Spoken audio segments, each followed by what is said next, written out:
I'm a male teen and my parents' second kid, but the oldest living and the only bio kid in our house. My bio sister died before I was born from SIDS.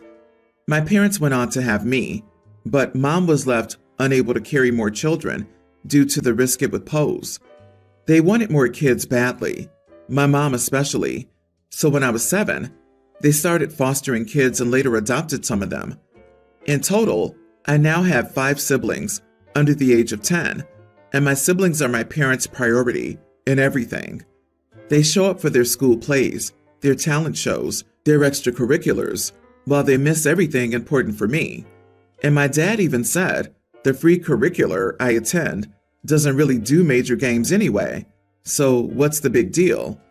And it's their fault I do the free ones, because the money was spent on my siblings doing extracurriculars.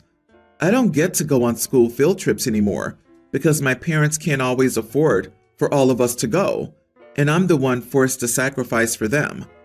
I also had to sacrifice 3 birthdays as well, where I got no gift or no party because my parents needed to pay for stuff for my siblings. 3 months ago, I broke. Not sure what put me over the edge, but I sat my parents down and told them exactly how I felt.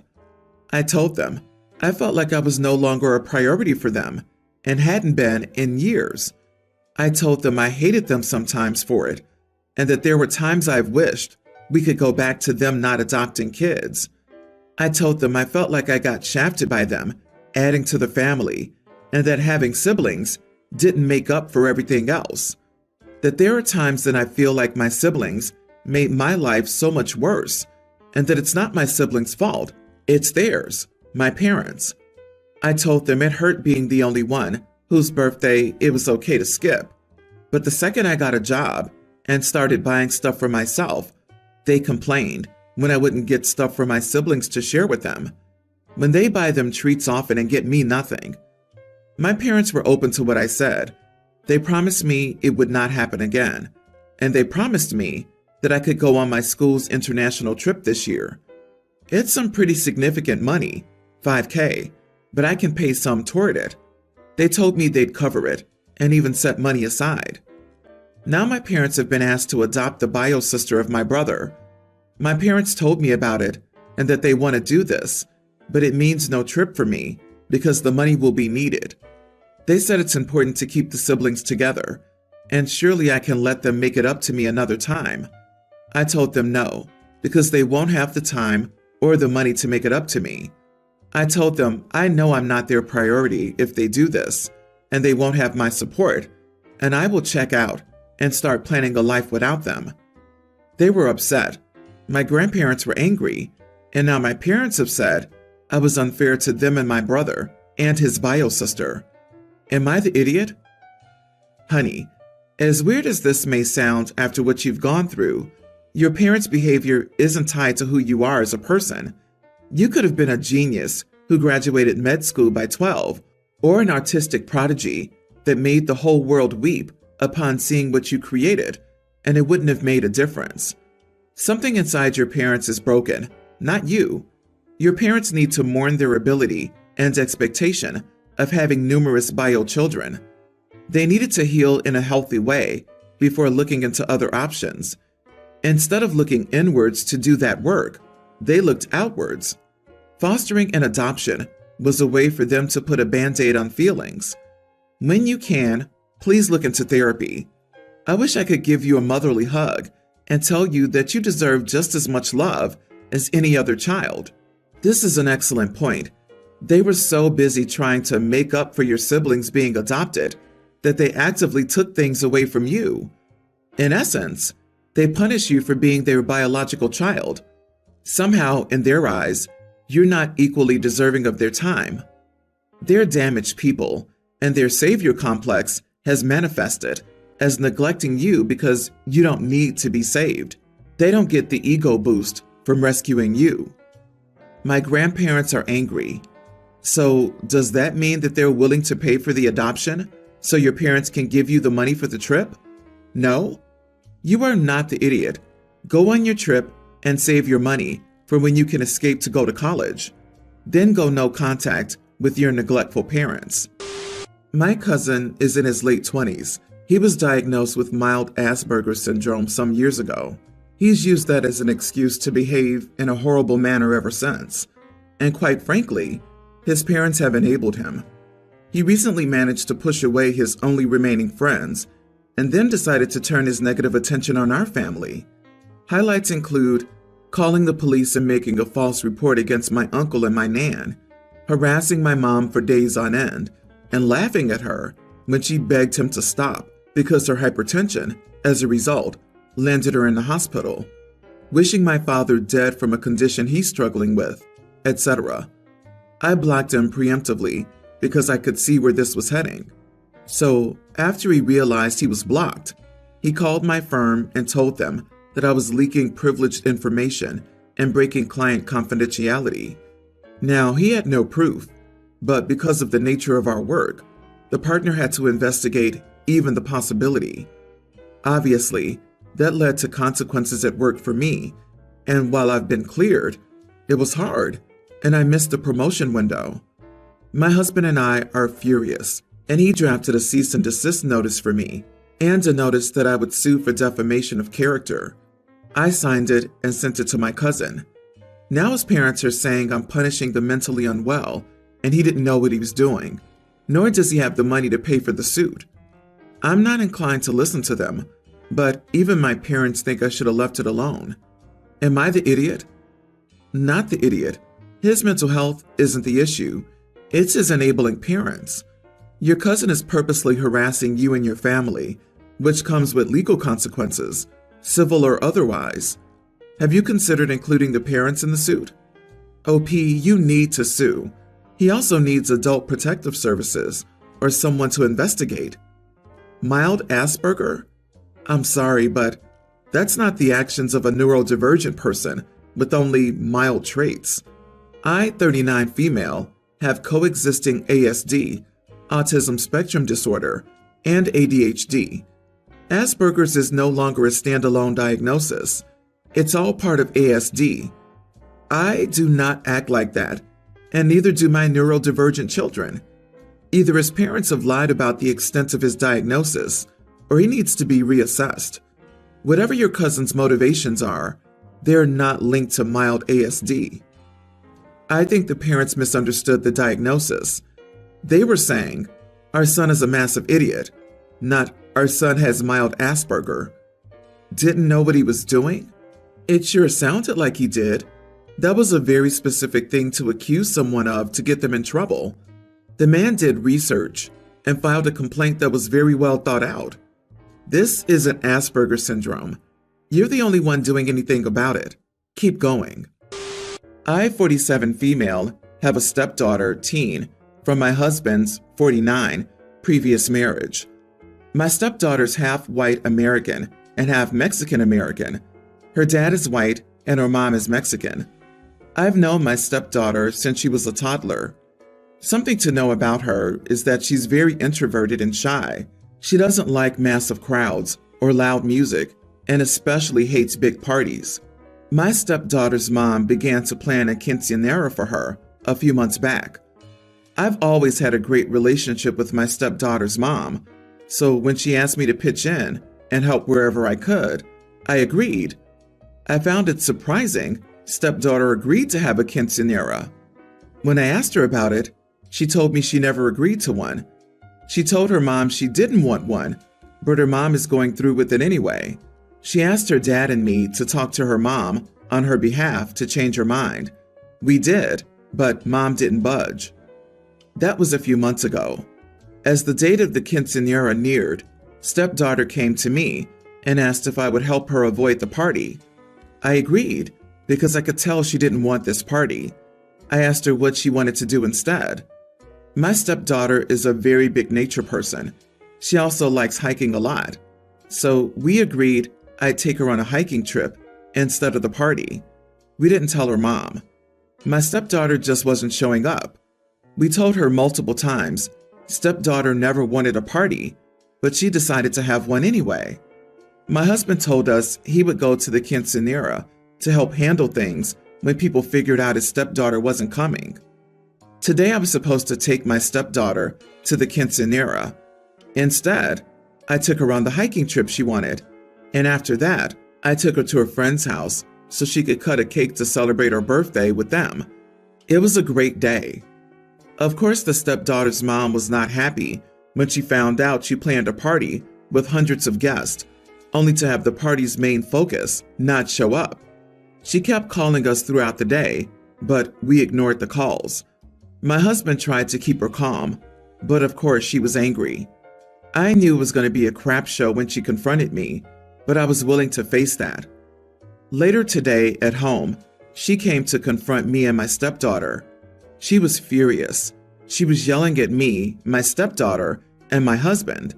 After she finished her rant, I told her to get the screw off my property and that this was the lesson to pay attention to what her daughter wanted. My stepdaughter politely asked her mom to leave. She got into her car and left with tears in her eyes. Everyone's the idiot here, except your stepdaughter. Obviously, your stepdaughter's mother is the idiot for ignoring her stepdaughter's wishes when it was her birthday. The problem here is you should have communicated to your stepdaughter's mom that there was just no way the stepdaughter was going to a party she was unhappy with. Instead, you just took off without the main guest, without warning. Stepdaughter's mom may not win Mother of the Year anytime soon, but she at least deserves to know where her daughter is. Not to mention, she spent all that time, effort, and money to prepare for a party that's very important to their culture. I disagree. Mother was told numerous times, so all the time and money spent was on her. The father was there, and he knew of the plan, so he would have been able to explain it all to the mother where the stepdaughter was. You are not the idiot. Good parenting by you and your husband here. Mom wanted the party, not for the stepdaughter's sake, but for her own, and it was her own self-absorbed moment that got ruined, whereas the actual birthday girl had a great time. I think this counts as play stupid games, win stupid prizes. When you don't listen, you can't blame people for not warning you. So we have 2 new foster placements, Jess, tween female, and Alice, teen female. We also have a biological daughter, Valerie, a young teen. We live in a 3-bedroom house, and at this time, it's not possible to add more room. We do plan on moving eventually, but that's not something that'll happen for a year minimum. Originally, we were only receiving single placements, but we got our first sibling group. In our county, siblings can share a room, bio and foster. The only condition is non-bio siblings of the opposite gender can't share a room, which isn't an issue here. We try to do what we can to make the siblings comfortable, but recently, Alice said at their home she has her own room and she hates sharing. We've tried to divide it with curtains, privacy panels, etc. We've let Alice get a lot of personalized stuff for her room, but it's a struggle. She's requested her own room. The other issue is Valerie set a boundary when we started fostering 2 years ago that she wouldn't share her room. We agreed as it seemed reasonable. She's always great with the other kids in our home, but she also deserves her own space to decompress. She went from being an only child to having other children in the home. We also make sure we get a lot of one-on-one time with her and still do stuff as a family. She knows she can talk to us about anything. We did ask her about just sharing her room, and obviously she said no. We explained this to Alice, and she's now upset, saying it's unfair. We feel conflicted. Our social worker backs us up, but some people in our personal life say we're in the wrong. Other relevant info: we have yet to determine exactly how long the girls will be with us, but the current plan is 10 months minimum, with the likelihood it could be longer. So it's not as if the girls will only share a room for a few weeks. Edit: per guidelines, the children must live in a room with permanent walls, a door that closes, have their own dressers, etc. That would not be possible in the living room, so no one could sleep there. I also cannot give up my room, as it's stated that all living in the house must have rooms. The room is also big enough for 2. It's the house's master and fits all their stuff, leaving enough room for them to feel separate. Not the idiot. Why would Alice be more entitled to her own room than Valerie? That's Valerie's home. Like it or not, foster kids may not stay with you long. It's important to make them feel at home and as part of the family, but that can't be at the expense of your children. It also shows that you'll keep the promises you made to your daughter. It's Alice's home too. You know, since the family chose to house her and gets paid for it, I totally understand where she's coming from. She just wants some normalcy, and a mid-teen sharing a room with a twin sibling would be incredibly difficult. A 5-year difference at that age is enormous. This doesn't sound like an ideal placement for these girls, personally. Do everything you can to make this easier on them. LMAO, you really think people who are actually fostering correctly and not neglecting their foster kids, which it seems like OP and her family does, actually make money off of fostering? The stipend people get is often barely enough to cover the child's needs, and families often eat the cost of other living expenses out of the kindness of their own hearts. No idiots here. Unfortunately, this is a no-win situation. You absolutely cannot renege on your agreement with Valerie. You will shatter her trust in you, and that'll cause huge problems down the road. My wife's mother did foster when she was 12, and she's still traumatized by how she got treated. Alice isn't an idiot for wanting her own room, but it's just not possible. The world gave her a rough hand, and she's going to have to learn to deal. I'm glad you're doing what you can to give them private spaces, but sharing a room isn't the end of the world. I survived sharing with 3 siblings. My daughter, 25, is getting married to her fiancé soon. However, none of us, her family, is invited to the wedding. It will be a large wedding, so I'm surprised we're not invited. I wasn't surprised when she didn't invite her siblings because their relationship was practically non-existent. However, she didn't invite either me or my husband. Her rule is that she wants my husband, her father, to walk her down the aisle, and then he leaves. When we asked why, it's because her fiancé didn't like us, and she didn't want to make him uncomfortable. She made it clear she wanted us there, not her fiancé. I genuinely don't know why her fiancé doesn't like us. I'd be willing to figure out why, if he'd like to talk. My daughter's been with him for 4 years, and yet we've only seen him a handful of times. When we do see him, he doesn't talk to us. We initiate conversations, but he either doesn't respond or changes his answer every visit. When we ask him how he and my daughter met, the answer's different. Ask him about himself, and the answer always changes. It's not like he changed his thoughts on something after we saw him, because he denies answering something different. When we asked our daughter about this, she just said, it's how we act around people he doesn't know. When my daughter told me the rule of us not getting invited, and her father could only walk her down, I told her it was ridiculous and unfair to either me or her father. I asked her about the future and how he's going to act when they have kids. My husband told me it wasn't necessary to say, and maybe it wasn't, so am I the idiot? Edit. Her fiancé's side was going to pay for the entire thing from the start. My husband asked if we could talk it out, but she's yet to respond. Not the idiot. Honestly, your husband should not walk her down the aisle if he isn't invited to stay. That is very controlling behavior. Tell your daughter you'll be there for her if he becomes abusive. Don't cut that helpline off, but you'll have to pull back emotionally. She's made her choice, and you aren't going to talk her out of this, sadly.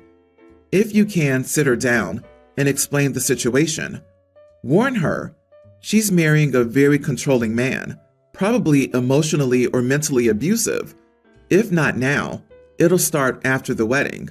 I feel very sorry for her future. I couldn't agree with you more about him being abusive.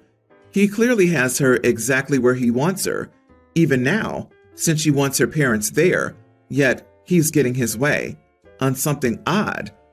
I wonder what reason he'll give when people ask where the bride's family is. As well, he'll probably lie. It would be interesting to see how he would explain away Dad walking her down the aisle and leaving as well. It really feels like removing all potential support structures from her life so she'll be trapped. Something about this seems off. There has to be more to this story. What is being left out? Maybe the daughters told her fiancé about her toxic childhood, upbringing, and relationship with her family. I'm getting unreliable narrator vibes. Honestly, I think the parents are hearing what they want to hear and ignoring what they don't want to hear. I really get the vibe that the daughter has told them exactly what's up and they just don't understand, so that can't be right.